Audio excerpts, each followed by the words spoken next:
আসসালামু আলাইকুম ওয়া রাহমাতুল্লাহি ওয়া বারাকাতুহু। আলহামদুলিল্লাহ, আজকে আমি আপনাদের সামনে একটি গুরুত্বপূর্ণ বিষয় নিয়ে আসলাম। সেই বিষয়টা হলো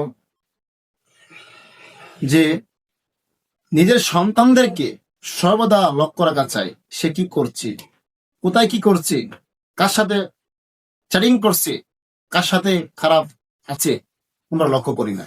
এই সম্পর্কে 1400 বছর আগে সাহাবায়ে কেরামদেরকে বলে দিয়েছেন। তিনি বলেন, নবীজি বলেন, আল জিমু আউলাদাকুম, তোমরা তোমাদের সন্তানদেরকে লক্ষ্য রাখো, সর্বদা লক্ষ্য রাখো।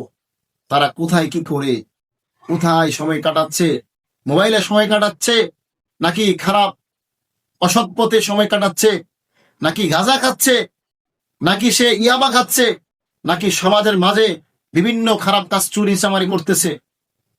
এজন্য নবীজি সাল্লাল্লাহু আলাইহি সাল্লাম সাহাবাদেরকে বলেছেন, আল জিমু আউলাদাকুম, তোমরা তোমাদের সন্তানদেরকে সর্বদা লক্ষ্য রাখো যে তারা কি করে। এজন্য ভাই, আমরা সমাজে যারা আমাদের ছেলে মেয়ে আছে, আমাদের প্রত্যেকেই আমাদের জন্য সতর্ক হওয়া উচিত।